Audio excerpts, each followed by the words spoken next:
De retour dans le Focus, nous sommes toujours en présence de Larry Clavier qui est conseiller en nutrition et nutrition du sport. Il est en compagnie de Claire Bourlan qui est naturopathe. Avant la coupure pub, on parlait justement de l'alimentation pendant qu'on était malade et Larry voulait rebondir dessus. Ouais, c'est ça. C'est juste pour amener une petite précision. En fait, quand on fait de la fièvre, bien souvent les parents ils paniquent. Donc ils ont toujours envie de stopper la fièvre. À tout prix. Il ne faut surtout pas faire ça, parce que c'est un mécanisme naturel de l'organisme. Donc bien souvent on pense que c'est pour combattre, alors ça veut dire quand on a la fièvre, on combat des mauvais microbes. Mais en fait pas du tout. C'est plus porté sur... en fait le corps il se répare. Donc, quand on a des lésions cellulaires, c'est ça en fait. Donc la chaleur qu'on ressent, on a des petits microbes, nos petits microbes qui sont en nous, qui opèrent en fait à réparer des anticorps. On les appelle comme ça, les anticorps. Ils sont là en fait pour réparer les lésions cellulaires. Donc vous avez, ça vient pas de moi, vous avez le docteur Stéphane Lanka. C'est lui en fait qui a étudié en fait ce que je suis en train d'expliquer. Il a découvert en fait que c'est souvent, quand ça arrivait, c'était dû en fait à des empoisonnements.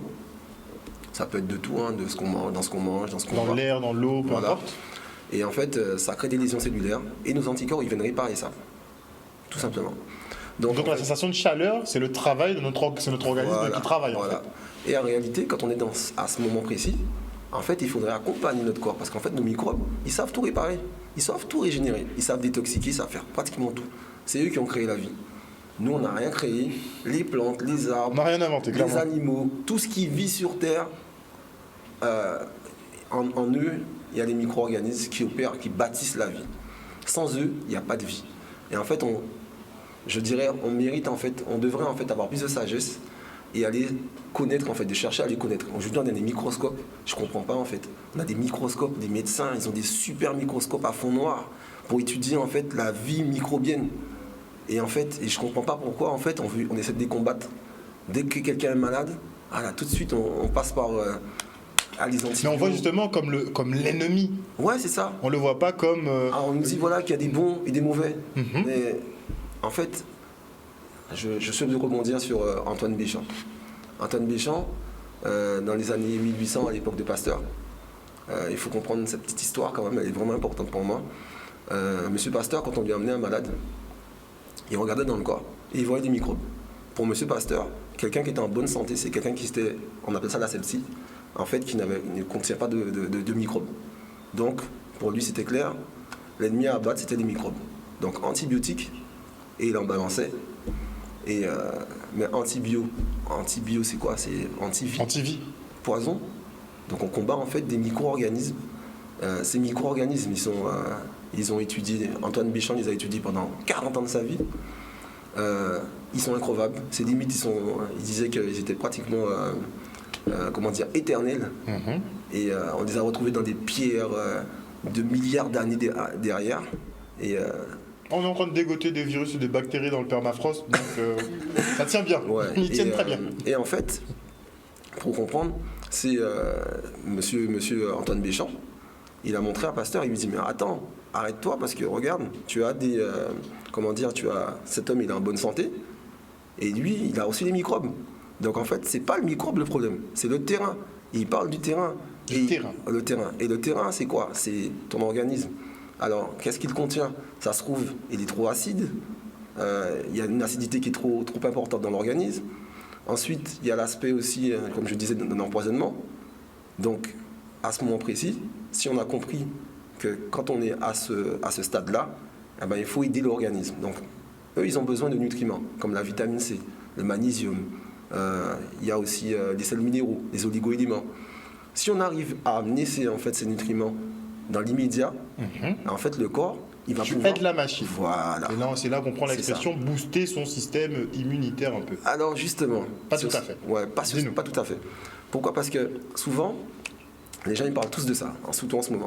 Ils parlent tout le temps de booster, il faut que je booste. Ils cherchent des choses à prendre pour booster le système immunitaire. Mais en réalité, quand on regarde, je vais prendre l'exemple de la voiture, j'aime bien prendre cet exemple. J'ai ma voiture, je sais que quand je roule près de chez moi, je ne vais pas vérifier l'essence, je ne vais pas vérifier l'huile, je ne vais pas vérifier l'eau. je sais que je suis à côté. Mais quand je m'apprête à partir sous le Bastère pour faire une grande balade, là, je fais attention, je me dis, bon, je vais regarder le niveau d'huile, je vais regarder l'eau, et je vais mettre de l'essence. Mais si tu fais pas ça, et que tu entames ton périple sur Bastère, voilà. Tu prendras pas. C'est ça. Et qu'en réalité, est-ce que quand je donne suffisamment d'eau, suffisamment d'huile, suffisamment d'essence, j'ai boosté mon organisme? Non, je n'ai pas boosté mon organisme, je lui ai donné ce qu'il avait besoin pour ce que j'allais lui demander. Donc pour l'effort requis. Voilà, donc il n'y a pas en fait à chercher à booster son organisme. C'est chercher ce que mon corps a besoin et lui fournir ce dont il a besoin. Et la vie, en fait, il n'y a pas de secret, c'est pas un hasard. Et c'est ça aussi. Souvent, quand les gens tombent malades, ils disent « Mais qu'est-ce que j'ai fait pour mériter ça ?» Souvent, ça m'arrive en consultation, les gens me disent « Ouais, je ne mérite pas ça. » Il y a des gens qui sont méchants, qui méritent ça devrait leur arriver à eux, pourquoi ça m'arrive à moi? Et en fait, je leur pose des questions. Et en fait, je leur dis « Mais regardez comment vous mangez. Regardez ce que vous faites à votre corps. » Donc, ok, on est là aujourd'hui, mais il y a moyen, en fait, de changer ça, de changer cette situation. C'est pas moi qui va le faire, parce que moi, je vous conseille. Mais si vous ne le faites pas, vous ne pouvez pas aller mieux. On peut constater le mal, mais c'est toujours mieux d'avoir les causes pour pallier au problème. Et aussi une chose qui est aussi importante, c'est que bien souvent, quand les gens, on va dire, ils retrouvent les bienfaits de leur santé, la vitalité optimale, ils se ressentent mieux par la suite, ils ont toujours tendance à venir me remercier. C'est vrai, ça fait plaisir sur le moment. Voilà, on vous remercie pour votre travail. Mais je leur dis, en fait, c'est pas moi, c'est vous, en fait. Parce que c'est vous qui avez fait ce choix-là. Et en fait, c'est à vous, c'est vos microbes qui vous... Il faut leur rendre, en fait, leur gloire, en fait. C'est la gloire, toute la gloire est pour les microbes. Et en fait, on les appelle les microzymas. Antoine Béchamp, c'est lui qui a découvert ce qu'on appelle les microzymas. C'est lui qui les a découverts. Et ils ont changé ce nom-là, ils l'ont mis à la place microbe. Mais lui, il a découvert que les microzymas, c'était des polymorphes. Ça veut dire quoi? Qui prennent des formes différentes en fonction de notre organisme, en fonction des besoins de notre organisme. Donc, si aujourd'hui, on a des bactéries dans le corps, les bactéries ne sont pas là en train de nous tuer, ils sont en train de faire un nettoyage. On a des milliards de bactéries, là on se penche d'ailleurs sur le microbiote, parce qu'on a des milliards de bactéries, notre estomac visiblement c'est notre deuxième cerveau. C'est ça. Et on commence un peu à comprendre comment ça fonctionne, à peine. Ben, ces fameuses bactéries, qu'est-ce qu'elles font? Elles font un travail formidable parce qu'elles nous nettoient en fait. Et si aujourd'hui on se mettait à essayer de combattre nos éboueurs qui sont dans nos villes à nettoyer, on roulerait sur les ordures. On serait dans la merde. Exactement. Et justement, notre naturopathe disait hors antenne qu'il ne faut pas mélanger carburant et énergie. Mais oui, c'est pas la même chose. Parce que justement, ce qu'expliquait Larry tout à l'heure, c'est que je peux très bien faire un repas copieux et après mon repas, j'ai qu'une envie, c'est d'aller me coucher. Donc il y a un problème. J'ai pris du carburant. Beaucoup de nourriture, mais zéro énergie. Ben oui. Donc c'est pas la même chose. Et on s'en rend compte lorsque, alors ça fait partie de l'hygiène de vie aussi, lorsque l'on fait des diètes, ce qui peut être intéressant quand on est souffrant. Si on le peut, bien sûr, il faut voir au cas par cas. Lorsque l'on jeûne, eh bien, on peut tout à fait se retrouver bien plus dynamique que lorsque on s'alimente chaque jour, 3 repas par jour, voire plus pour certaines personnes. Parce qu'en fait, l'énergie vient d'ailleurs. Le carburant va apporter des éléments, mais ça n'est pas ça qui va me donner mon énergie. Et parfois, si je m'alimente trop, ce qui est souvent le cas aujourd'hui dans nos sociétés, eh bien en fait, je vais demander tellement de travail à mon corps, tellement de gestion au niveau de la digestion, au niveau de l'élimination des déchets, que je vais en fait m'appauvrir en énergie. Et justement, Larry parlait d'un point qui est très important, c'est ce qu'on appelle le terrain, donc avoir un terrain favorable ou pas au développement de la maladie. On dit justement que la maladie... C'est le maître mot, oui, le terrain, c'est vraiment le maître mot. Oui. Mais en fait, le terrain, c'est plusieurs choses. C'est mes ancêtres, ce qu'ils m'ont transmis. Donc génétique, la génétique. Mon capital, donc qui remonte à assez loin. Comment ont vécu mes grands-parents, déjà, si on prend juste ces 2 générations avant la nôtre, comment ils se sont alimentés, quelle a été leur hygiène de vie générale, même chose pour mes parents, et moi j'hérite forcément de ça. C'est comme un terrain. Si vous mettez des légumes dans un terrain qui est pauvre, vous aurez des légumes de piètre qualité. Donc il y a cette partie-là, ça fait partie de mon terrain. Et puis, sur cette génétique, il y a ce qu'on appelle l'épigénétique, c'est-à-dire ma vie, qu'est-ce que j'ai fait moi depuis ma naissance, comment je me suis nourrie, alors mon alimentation, mon rythme de vie. C'est vrai que si je suis j'exagère par exemple sur mes capacités physiques, émotionnelles, intellectuelles, etc., que je n'apprends pas à me détendre, tout ça, ça va puiser dans mon capital, donc mon terrain va refléter cela. On dit que la maladie est extérieure au corps et que justement, c'est quand on est affaibli que la maladie rentre. Est-ce que c'est vrai ou pas? C'est une bonne idée, ça. C'est bien arrangeant. Eh bien non, justement. C'est les surcharges. Ce sont les surcharges. C'est ça. Alors, on parle d'un système sanguin. On parle que de ça, d'ailleurs. On ne parle pas du tout du système lymphatique, qui est aussi important. Aussi important que le système sanguin. Donc, c'est un réseau parallèle. Partout où j'ai un capillaire, une veine, une artère, j'ai la correspondance en réseau lymphatique. Ce réseau lymphatique, il est chargé, il a plusieurs fonctions, mais il en a une en particulier, c'est d'éliminer mes déchets. Donc si ce réseau est surchargé parce que mon mode de vie fait qu'il n'a pas le temps de sortir toutes les poubelles, eh bien je vais avoir forcément des ennuis de santé. Je vais être surchargée de déchets. Comment ça va se manifester? Ça peut se manifester. Alors en général, quels sont les aliments qu'on mange en surquantité, en surnombre? Les céréales. Les céréales, c'est quoi? Alors les gens, quand on dit céréales, pensent souvent aux céréales dans les boîtes du petit déjeuner, mais c'est pas que ça. C'est le pain, c'est le riz, les pâtes, les biscuits, les gâteaux. Donc en général, on a ce type d'ingrédients, on le surconsomme. On mange du pain au petit déjeuner, on va manger un sandwich à 10 heures, on va manger des féculents à midi, du riz, des pâtes, et puis le soir on peut manger une tarte salée, etc. Donc ce qui fait que sur ma journée, j'ai mangé énormément de ce type d'aliments. Et bien ça, en naturopathie, ça génère des cols. Autre type d'aliments qui génère des cols, donc les cols qui vont venir congestionner le réseau lymphatique, les organes, le réseau sanguin. Autre type d'aliment qui est très préjudiciable pour ce réseau lymphatique, c'est tout ce qui est produits laitiers et tout ce qui est gras, donc les fritures, les excès de produits gras, les charcuteries. Comment je me rends compte que mon réseau lymphatique est surchargé? L'acné, par exemple. L'acné, ce sont des cols, des mucus qui vont sortir par la peau. Ça va être une sphère ORL qui va être très encombrée.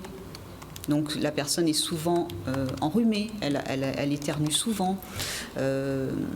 Ça va être aussi un brouillard mental parce que toute cette sphère ORL, ici j'ai des ganglions lymphatiques, là ici au niveau du cou, et bien quand ils sont encombrés, alors on peut des fois les sentir quand on est souffrant, et bien évidemment que tout ce qui est au-dessus, ça ne va pas bien fonctionner. Et cette lymphe, elle transporte quoi d'important pour moi, pour faire la boucle avec le système immunitaire? Des agents du système immunitaire. Donc si ce réseau est encombré par des cols... Les agents ne peuvent pas circuler comme ils veulent. Donc ça, c'est vraiment, vraiment très important. On parle du mucus aussi. Le mucus, c'est important d'évacuer justement son mucus, qu'il ne faut pas le garder. Maman me disait, ce qui doit sortir en fait. Il faut le laisser sortir ce qui doit sortir. C'est ça, c'est-à-dire que si j'empêche par des moyens, en naturopathie on va dire répressifs, qui empêchent les cols de sortir, parce que en fait on n'aime pas que ça dysfonctionne. C'est-à-dire qu'on voudrait, en fait l'estomac c'est un peu comme un sac, puis on met des choses dedans et ça doit fonctionner. Mais ça ne marche pas tout à fait comme ça, parce qu'il faut toujours respecter notre nature. Tout vient de là, en fait. Donc, si je surcharge mon corps de produits qui ne lui correspondent pas, je peux m'attendre effectivement à des déconvenues et à des dysfonctionnements. Mais on ne veut pas ça. On veut pas avoir mal à la tête, on ne veut pas avoir de fièvre, on ne veut pas tousser. Donc on prend cacher pour éviter tout ça. Et finalement, on empêche à notre corps finalement Caché, d'évacuer les déchets. Bah oui. Et accumulation de déchets rime donc avec maladie, finalement. Ben c'est ça. En fait, la maladie, ce qu'on appelle la maladie, c'est quoi? Ce sont des symptômes, en fait. Et heureusement qu'on a des symptômes. Les symptômes, c'est, pour reprendre l'analogie de Larry tout à l'heure avec la voiture, c'est la lumière rouge qui s'allume sur mon tableau de bord. J'ai deux solutions. J'emmène ma voiture chez le garagiste, ça c'est la solution la plus sage. Ou alors, je prends un papier, je prends un scotch et je le mets sur ce voyant rouge. Comme ça, je ne le vois plus. Mais les ennuis vont continuer. Et quand je vais arriver chez mon garagiste, au lieu d'avoir une facture relativement raisonnable, je vais me retrouver avec plein de choses à réparer. Il va me dire, bah oui, mais il fallait venir avant. Ben, en fait, c'est ça, ces symptômes, les boutons dont je parlais, les bouffées de chaleur qu'on peut avoir quand on exagère sur certains types d'aliments, les maux de tête, alors je parlais des boutons d'acné, mais il y a l'eczéma aussi, des petites douleurs dans le corps. Ben, tout ça, ce sont des lumières rouges qui s'allument et qui me disent, fais attention à moi, parce que là, c'est en train de vriller, quoi. Et quand les ganglions sont donc gonflés, ça veut dire inflammés, que en fait, les ganglions, ce sont des usines de traitement des déchets. Donc, si ces ganglions sont très chargés, c'est qu'il y a trop de déchets. Donc, qu'est-ce qu'il faut faire dans ces moments-là? Eh bien, on peut se mettre un peu à la diète. Au contraire. Une petite diète. Et là, en fait, comme le corps est un organisme extrêmement intelligent, eh bien, il va s'auto-réparer. Alors bien sûr, l'autoréparation, elle a ses limites, hein. Ça dépend d'un certain nombre de choses, mais en général, faire une petite diète au bouillon de légumes, avec des agrumes très très bons, parce que les agrumes sont astringents, donc ils vont bien drainer en fait toutes ces choses-là, nettoyer, eh bien en quelques jours, mes ganglions vont dégonfler. Alors évidemment, après, il faut garder une bonne hygiène de vie. Parce que bon, on peut se dire, oh, bah, c'est bon, je repars comme en 40, et ben non, parce que au bout d'un certain temps, le corps va être fatigué, il va plus arriver à se nettoyer, et puis les symptômes peuvent être de moins en moins présents à cause de cette fatigue. Le symptôme, c'est le signe que mon corps réagit. S'il réagit, c'est qu'il a de l'énergie. Mais on se rend compte aujourd'hui, on parle de maladies sourdes, de maladies froides. Il n'y a plus de symptômes chez certaines personnes, tellement l'énergie est basse en fait. Et là, par contre, là on est en face de quelque chose de très problématique. Peut-être de nouvelles maladies, de nouvelles sortes de maladies peut-être. C'est-à-dire, alors oui, ça c'est sûr, on découvre de nouvelles maladies, mais bon, des fois c'est la même chose, mais simplement on va la nommer avec des formes différentes, parce qu'il y a quelqu'un qui va découvrir, alors la maladie va porter le nom du découvreur, etc. Mais grosso modo, ça tourne quand même autour d'une surcharge en toxines de l'organisme. Les toxines, donc ces fameuses toxines qu'il faut évacuer principalement. Il faut laisser le corps... Laisser le corps, mais est-ce qu'on peut l'aider? Quand on a une surcharge, est-ce qu'on peut l'aider à évacuer plus rapidement? Déjà, il va évacuer à son rythme. C'est bien quand même, ça fait partie de l'écoute, ça. C'est vrai qu'on a envie, je ne sais plus si c'est, je crois que c'est Henri Joseph qui disait la maladie arrive à cheval et repart à pied. On ne veut pas, mais il faut accepter le temps de la réparation. Pourquoi est-ce qu'on ne l'accepte pas, ce temps? Vous pensez qu'on va trop à l'encontre de la nature? On va aller prendre des boosters. Regardons la nature quand elle est fatiguée. Un animal, quand il est fatigué, il se couche, il dort. Il ne va pas prendre de booster, lui. Un enfant... Alors pourquoi est-ce qu'on l'observe et qu'on l'accepte dans l'enfance? Un enfant, un petit enfant qui est fatigué, il est là, il est en train de jouer, puis d'un seul coup, pouf, on le voit comme ça, là, sur le tapis, on se dit, bon, on va peut-être le mettre sur le canapé, mais bon, on accepte, on dit, tiens, il est fatigué, il dort. Et puis, peut-être un quart d'heure après, il va se réveiller, il va rejouer. Il faut se rappeler quand même qu'on a un rythme, que la nature est bien faite. Très bien faite. Et si on met le corps dans les bonnes conditions, il sait se réparer. Il a cette intelligence. On n'a pas été conçu n'importe comment, par hasard. régénération, quoi. Notre corps est conçu pour se régénérer du mieux qu'il peut. Ouais. Alors, j'ai l'impression de m'écouter parler. Donc, non, moi, je veux rebondir sur ce qu'elle dit, sur ce que vient de dire Claire. En fait, j'ai envie de rebondir sur un fait pour moi qui est essentiel. Je veux encore parler d'Hippocrate. Il nous donne un concept de 5 étapes. La première, ne pas nuire à l'organisme. On doit s'assurer que ce qu'on va donner au corps ne va pas lui faire plus de mal. On est déjà malade. Donc c'est ça que je dis. Et ensuite, le deuxième, qui se rejoint au premier, la deuxième étape, c'est la nature est guérisseuse. Donc encore une fois, il nous envoie à la nature pour trouver en fait pour répondre aux besoins de l'organisme. Troisièmement, rechercher la cause de la maladie. Ça aussi, c'est important de faire ça, de rechercher la cause. Pourquoi on n'est pas en alerte? On ne se demande pas, putain, j'ai mal à la tête. Ça, j'ai mal à la tête. Mais pourquoi j'ai mal à la tête? Pourquoi j'ai mal au ventre?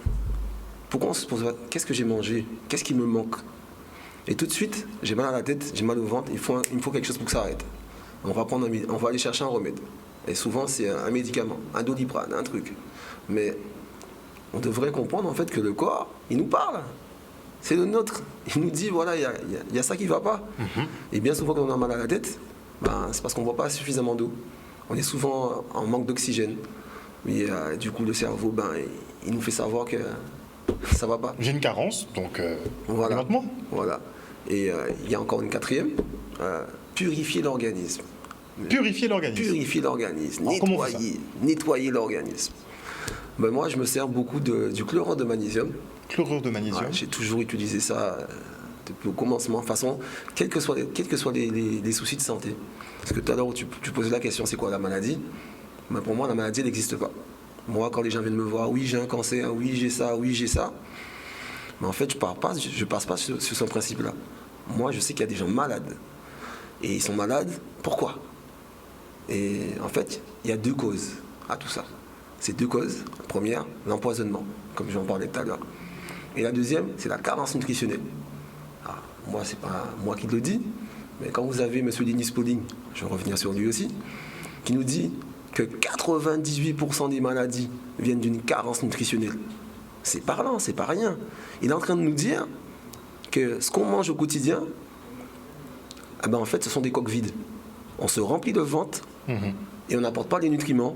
Du coup, comme on nourrit pas notre corps, et qu'en plus, parce que les nutriments, les vitamines, comme la vitamine C, elles ont un rôle dans notre corps.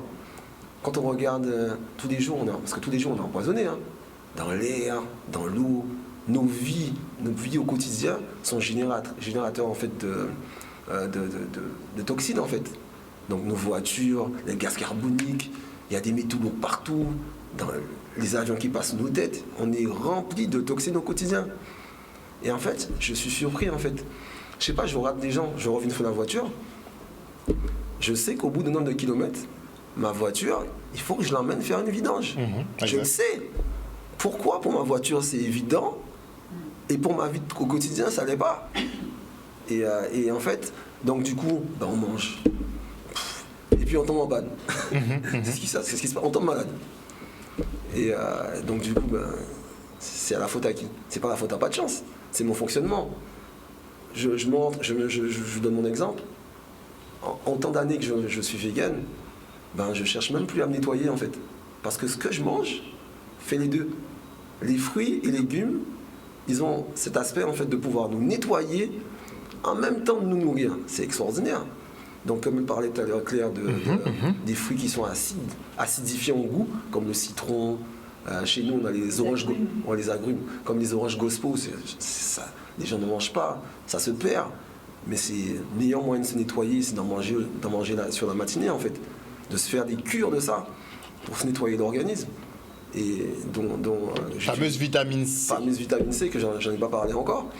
On va faire une émission, je pense, consacrée à la vitamine C, mais ça joue des rôles très importants justement dans certaines réactions chimiques justement dans le corps. C'est super important. Tout à l'heure, le mot de la fin. Collagène, en fait, c'est vrai que c'est ça vient dans la constitution des tissus. Et en fait, si j'ai des bons tissus, et notamment des bonnes muqueuses, les portes d'entrée sont le nez, la bouche, et si mes muqueuses sont solides, les microbes, les virus ne vont pas pouvoir rentrer. D'accord. Donc on a déjà quand même, notre corps est équipé. C'est un antiviral, c'est un antibactérien, antimicrobien, antiviral. Ça rentre dans tout un tas de processus dans le métabolisme du fer, tout un tas de processus. La vitamine C, elle est vraiment essentielle. Vraiment essentielle. Et la vitamine C liposomale, on vous conseille effectivement d'en avoir un petit peu chez vous quand même. Parce qu'elle est plus absorbée. Oui, rapidement là. C'est sur la vitamine C. En fait,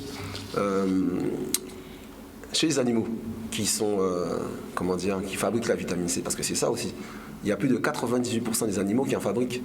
Et on regarde, ils n'ont pas de maladie cardiovasculaire. Ils n'ont pas de diabète, ces animaux-là, parce qu'ils fabriquent la vitamine C. Nous, les humains, on n'en fabrique pas. Mais il y a des cochons d'Inde, des singes, des cafards.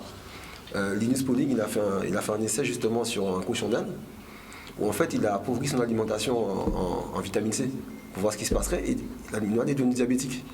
C'est fou. Il découvre en fait, limite, la cause du diabète, la carence en vitamine C. Et il parle de ce qu'on appelle le scorbut chronique. Tout le monde connaît le scorbut aigu, celui où on n'a plus de vitamine C, on meurt. C'est ce qui est arrivé comment on les appelle, les marins qui restaient longtemps en mer et qui ne mangeaient pas de fruits. Et ils mouraient en fait de carence en vitamine C, ce qu'on appelle le scorbut. Mais il y a un autre scorbut dont il parle, Linus Pauling, le scorbut chronique. Et en fait, c'est comme si toutes les maladies, tous les noms qu'ils ont collés, en fait, ces étiquettes qu'ils ont collées, ils ont caché en fait cette carence-là. D'accord. Le scorbut chronique. Et alors en fait, il suffirait d'abord d'amener de la vitamine C en quantité suffisante pour que le corps y repart. Je sais que sur la vitamine C liposomale notamment, il y a un gros débat scientifique autour de la question. C'est controversé, mais visiblement, il y en a beaucoup qui tentent dans le même sens. Sincèrement, ça fait 7 ans que j'utilise la vitamine C sur un tas de choses. Et non, on va en parler de toute façon plus amplement dans une autre émission. En tout cas, merci beaucoup à vous deux d'être venus sur ce plateau ce soir pour qu'on puisse quand même parler du corps. J'aimerais bien qu'on parle un peu plus de l'esprit aussi dans les jours à venir, puisque là, le conditionnement mental est primordial à une bonne santé ou une bonne récupération dans tous les cas. En tout cas, on est content d'avoir de nouveaux points de vue, puisque bon, là, c'est un peu tendu. Oui, là. Je dis une dernière petite chose. Tu veux parler de l'esprit, mais en fait, l'alimentation, en fait, ça joue sur l'esprit. Si tu amènes justement ces nutriments, ben en fait, ton stress qui à la base te faisait du tort, tu vas le moins le sentir, moins le ressentir. La vitamine C régule le stress. Chez les animaux, ils ont fait une étude là-dessus avec le rat. Le rat fabrique 10 grammes de vitamine C par jour. Ce même rat, quand il va dans les égouts, comme son environnement est beaucoup plus toxique, il augmente sa fabrication de vitamine C à plus de 200 grammes. Et quand il est en phase de stress, il est à plus de 300 grammes. Donc en fait, la nature, elle a choisi cette molécule extraordinaire pour pouvoir en fait accompagner la vie en fait. Voilà. On va en apprendre plus de toute façon sur la vitamine C très prochainement. Chers téléspectateurs, on espère que vous avez passé un bon moment en notre compagnie. La Tranche Info revient demain à 19h. Passez une excellente soirée à l'écoute de nos programmes. Bisous, bisous. De retour sur le plateau de la Tranche Info sur Canal 10, place maintenant à l'échange et au débat dans votre focus, un focus qui sera dédié ce soir à la santé du corps et de l'esprit. C'est vrai qu'on parle beaucoup de maladies, de Covid à tout bout de champ, mais ce soir on va essayer de prendre un petit peu de recul, un petit peu de hauteur et de penser justement au bon fonctionnement de tout son organisme et pas que par rapport à une maladie seulement spécifique. Et pour en parler avec moi ce soir, je reçois la naturopathe Claire Bourlan. Bonsoir Madame Bourlan.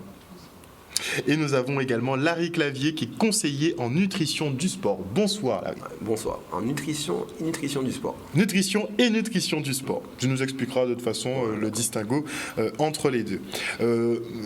Tout d'abord, j'aimerais effectivement que vous nous donniez un petit peu votre sentiment actuel. Comment vous vous sentez? Comment vous voyez un petit peu les choses? On va commencer avec Claire. Comment je me sens? Oui. Plutôt bien, heureuse d'être là.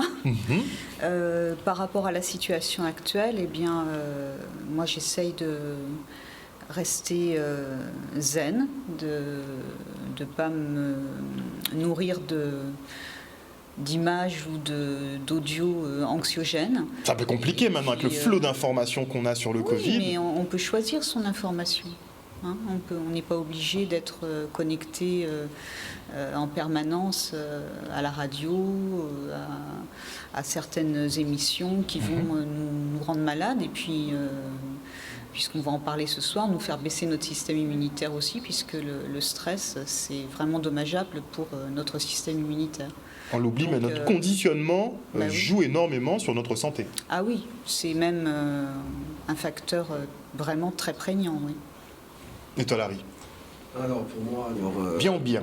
Moi, je vais bien. Je vais bien, je ne change pas mes habitudes, mon travail, aller voir les autres qui me demandent de l'aide pour des conseils.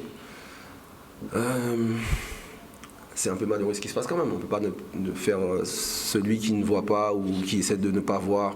Non, je ne suis pas comme ça. Et en fait, je suis bien aussi dans l'adversité. J'ai ce côté du sportif compétiteur. Donc je vois bien qu'il y a des gens qui ne sont pas bien et qui ont besoin d'aide. Donc bien souvent, avec une alimentation adaptée, leur faire comprendre les besoins de l'organisme, ces personnes-là, en fait, ils se sentent mieux dans leur peau. Donc il y a des besoins, et en fait c'est ça qu'il faut. Il faut rechercher les besoins de l'organisme. Dans quoi on va les trouver, dans quels sont les aliments, quels sont les besoins pour réguler le stress, parce qu'il y a des choses aussi qui régulent le stress. Donc on va en parler. Et surtout le sport aussi. Il faut sortir, aller dans la nature, prendre du soleil.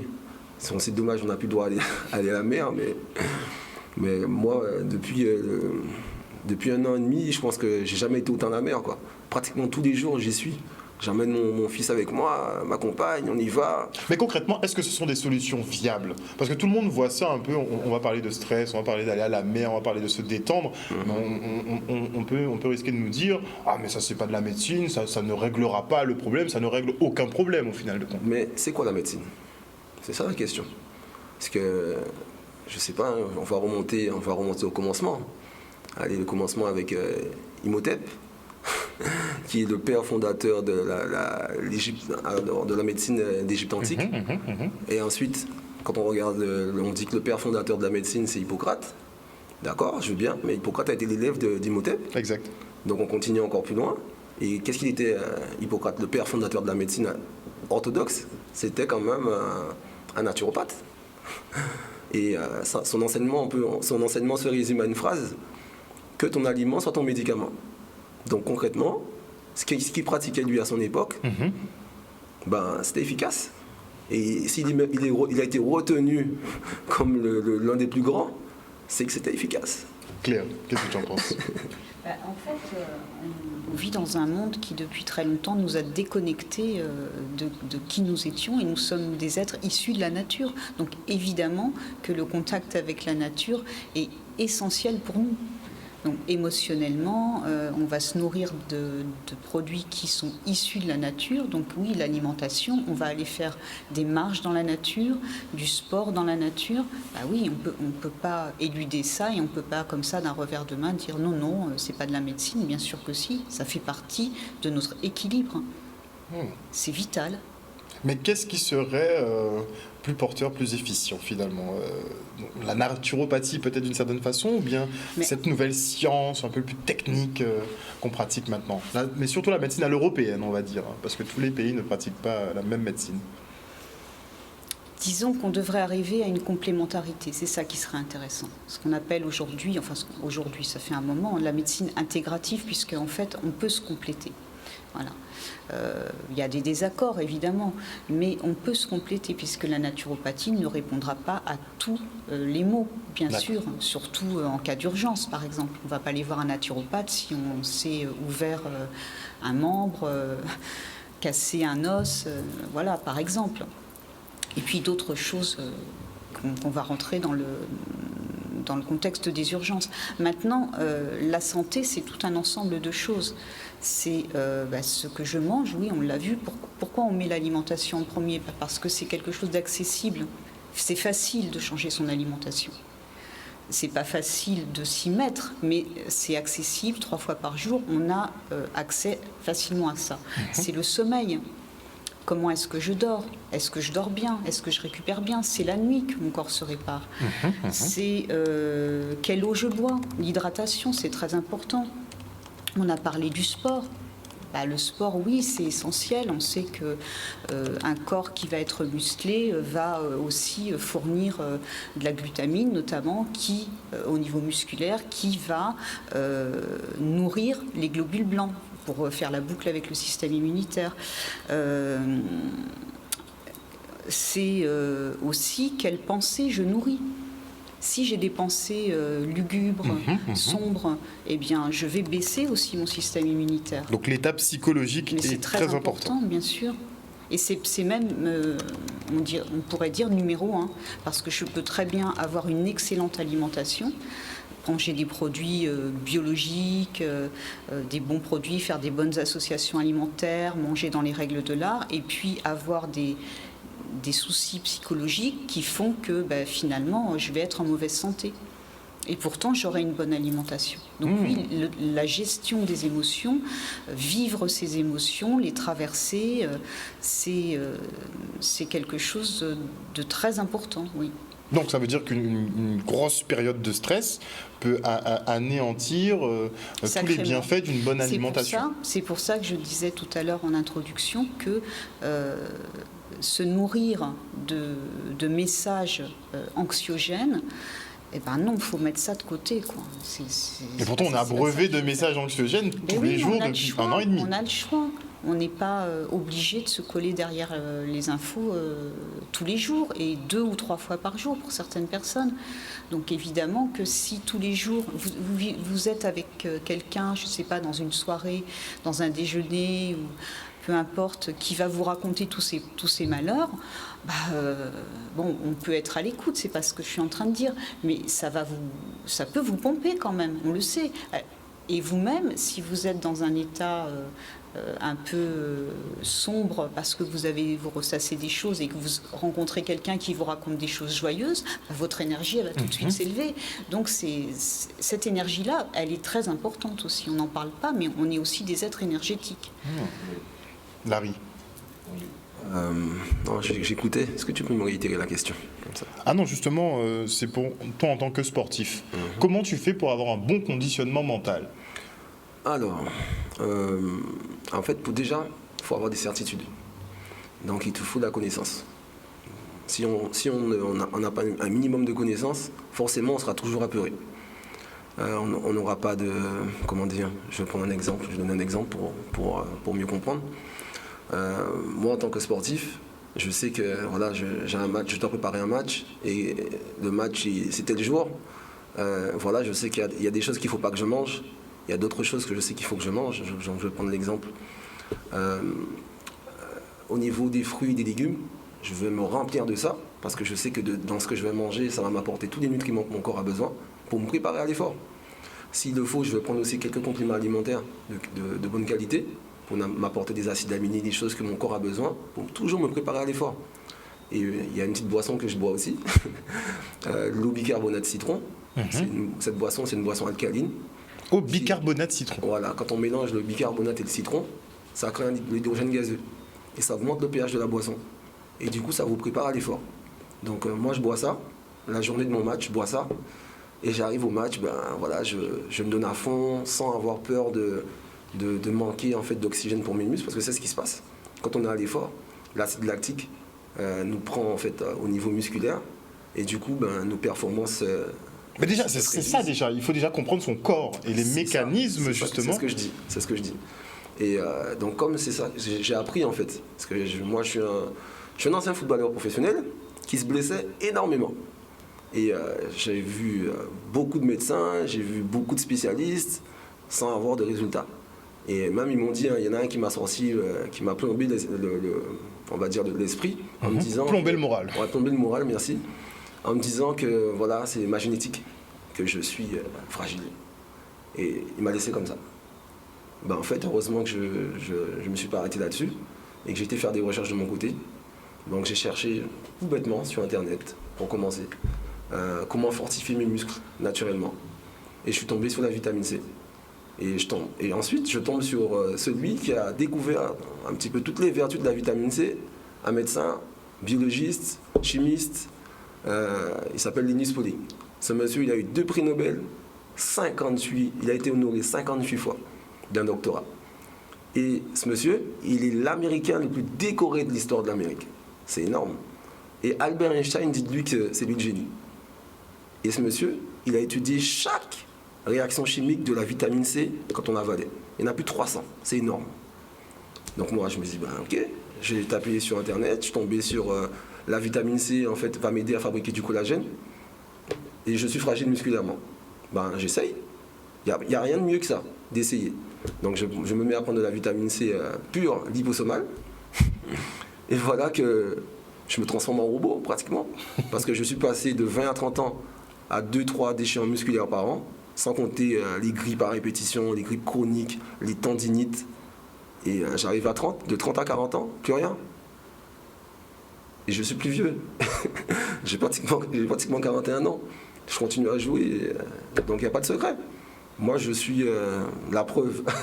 Donc il faut connaître son organisme pour savoir quel carburant lui donner, à quel moment et pourquoi. En fait, c'est même pas qu'il faut connaître son organisme, parce que c'est pas tout le monde qui peut se pencher là-dessus, qui a envie de se pencher là-dessus. Mais connaître son corps, ça paraît le b.a.-ba quand même. Ouais, mais regardez dans la nature. On va prendre l'exemple de tous les animaux. De manière innée, ils savent exactement ce qu'ils doivent manger pour être en bonne santé. Pourquoi nous, on ne le sait pas?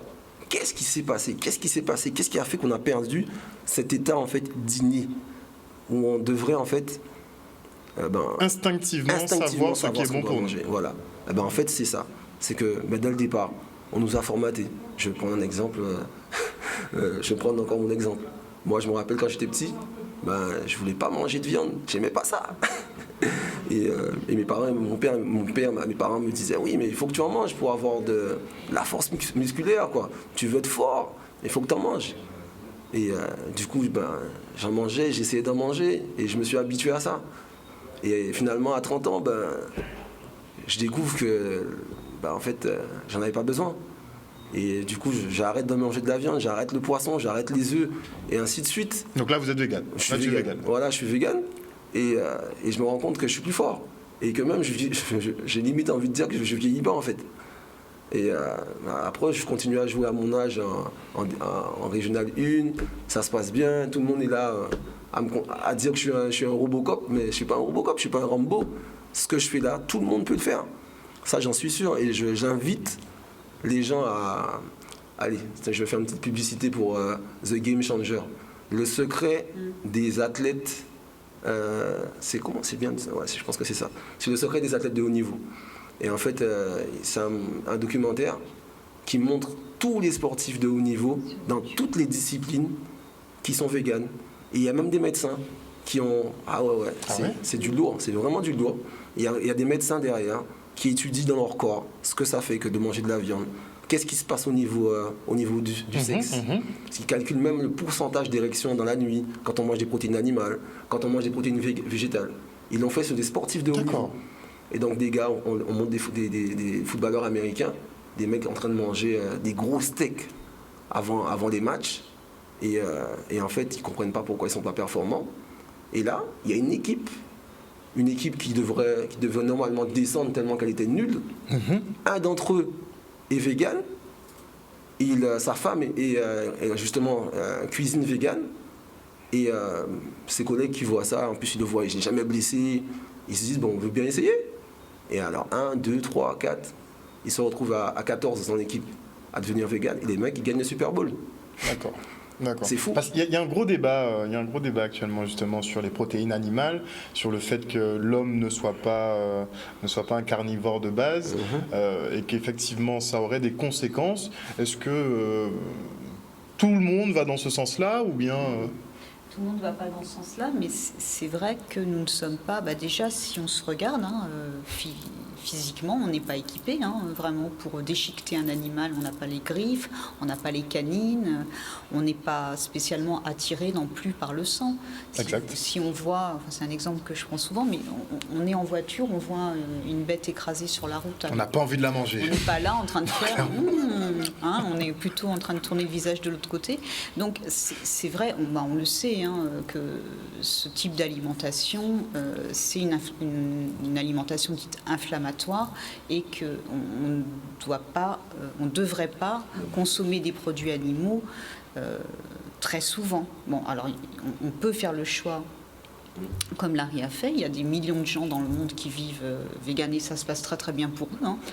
Et, on dit qu'il y a des carences, qu'ils ont des carences. On peut aussi varier. Il y a des personnes qui, une partie de leur vie, ont été des consommateurs de produits animaux, puis qui ont cessé d'en consommer. Il y a des personnes qui sont consommateurs de sous-produits animaux, avec des produits laitiers, des œufs, voilà, du fromage. Donc on peut varier, on n'est pas obligé d'être strict. Après, c'est une question de conviction, puis on peut faire des essais aussi, voir comment on se sent.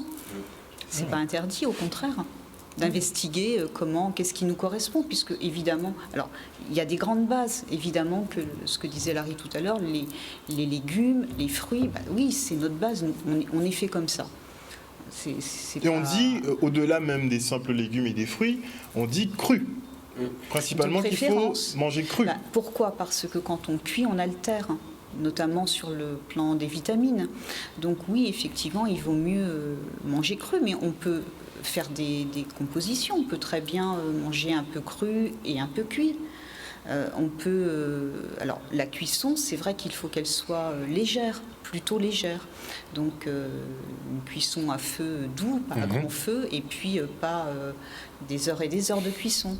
Pour garder de la couleur, si quand vous ouvrez votre récipient, votre faitout, et que le vert est devenu vert pâle, le orange des carottes est devenu orange pâle, bah oui, il n'y a plus grand-chose dedans. Il n'y a plus beaucoup de nutriments là-dedans, en fait. Donc on mange des goûts. Ces nutriments-là qui, en fait, nous font fonctionner.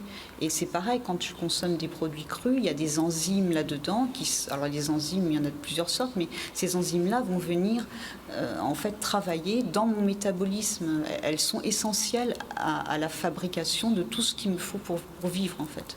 Alors, qu'est-ce qui serait plus logique ? Par exemple, quand on est malade, arrêter de manger de la viande à ce moment-là ? Alors, on préconise ce genre de choses. Mais bon, déjà, quand on est malade... Déjà, il faudrait comprendre d'où vient la maladie. Qu'est-ce que c'est que ce qu'on appelle la maladie ? Eh bien, on sait qu'il y a un certain nombre de déchets dans le corps à ce moment-là qui n'arrivent pas à sortir. Pourquoi est-ce qu'ils n'arrivent pas à sortir ? Parce que j'ai exagéré dans mon mode de vie, mais pas seulement sur le plan alimentaire. Je peux avoir exagéré sur plusieurs plans en même temps. Pas assez dormir, sur sollicitation intellectuelle, émotionnellement ça va pas bien, alors l'alimentation mauvaise, pas de sport, sédentarité, etc. Donc en fait, il faut travailler à chaque fois sur tous ces tableaux-là. Maintenant, quand on est malade, donc cet excès de déchets, il faut le comprendre en fait. Le corps est une machine très intelligente, mais si je le surcharge, eh bien à un moment donné, les portes de sortie que sont les intestins, les reins, le foie, les poumons, la peau, vont être saturées. Donc déjà, ce que je peux faire, et ce qui souvent se passe, c'est que mon appétit descend quand je suis malade. J'ai pas faim. On peut tous le constater, les enfants, peu importe l'âge, on n'a pas faim. Pourquoi on n'a pas faim ? C'est intéressant quand même. Eh bien parce que l'énergie du corps est utilisée pour venir réparer les cellules qui sont affectées par la maladie. Donc si je mange à ce moment-là, parce que ça c'est très courant, on dit « Ah bah écoute, faut que tu prennes des forces quand même. On force presque avec l'enfant, avec la cuillère devant la bouche. » Non, il ne faut pas faire ça. Déjà, on n'écoute pas l'enfant, déjà. Alors, ça peut être une personne âgée, on peut faire la même chose. Non, il faut écouter. Si je mets de la nourriture à ce moment-là dans mon corps alors que je n'éprouve pas la faim, je vais détourner l'énergie qui était en train d'être utilisée pour réparer mon corps vers la digestion. Parce que dès que j'introduis des aliments dans mon corps, ça devient une priorité, il faut les gérer. Donc, là, on est parti de la viande, mais voilà, quand on est souffrant, eh bien, on va plutôt se diriger vers des jus de légumes, des choses qui vont passer facilement, qui vont m'apporter des minéraux. Les minéraux vont m'aider parce qu'ils vont tamponner l'acidité. Souvent, quand on est malade, il y a un excès d'acidité. Donc ça va venir rééquilibrer. Et là, je vais accompagner l'effort que fait mon corps pour se guérir. laisser le corps faire son travail, d'une certaine façon. Ne pas le Oui, brusquer. mais jusqu'à un certain stade aussi, parce que si par exemple j'ai une fièvre qui monte, bon, je peux essayer de l'apaiser entre 39 pour un adulte, 39,5, ça peut se maîtriser.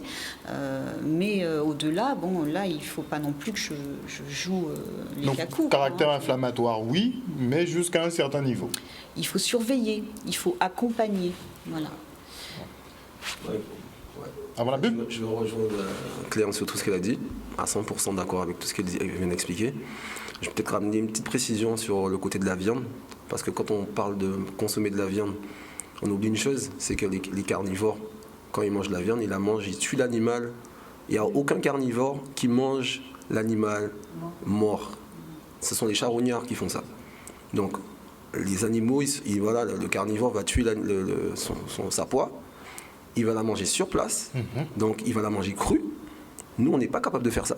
On ne peut pas manger. Il y a je connais personne qui peut manger en fait de la viande crue saignante comme ça. Même tuer l'animal comme ça et le manger sur place, j'en connais pas. Donc ça prouve bien ce que nous sommes. Et ensuite, nous, qu'est-ce qu'on fait pour la manger? On va la mettre sur le feu. Ben là, il n'y a plus de vitamines. Vous avez mis sur le feu détruit tous les nutriments. En plus, les enzymes qui sont censées vous aider à digérer ce que vous mangez, il n'y a plus d'enzymes, donc ça y est, vous mettez un poids dans le ventre, et qu'est-ce qui se passe? On a envie de dormir après. Lourdeur sur l'estomac. Voilà. Ça fait 10 années que je ne mange plus d'animaux, et en fait, qu'est-ce que je vois? Quand je mange, j'ai jamais ce côté où j'ai envie de dormir après. Je vois des fois avec mes potes du foot, quand on est au resto, et bon, voilà, on mange, quoi. Après, les mecs, ils ont envie de faire la sieste. Alors qu'on a un match dans 2 heures, ils ont envy de dormir, parce que c'est lourd à digérer. Et moi, j'en mange pas, donc du coup, je leur dis, venez, on va faire la belote. mais en fait, ils y sont pas, ils ont pas forcément envie de ça. Et autre chose, sur ce que Claire aussi a dit tout à l'heure, tu as parlé sur autre chose qui était important aussi ah là là, je me rappelle plus. Le propos va revenir. De toute façon, on marque une petite coupure publicitaire et on revient avec vous deux en plateau. À tout de suite.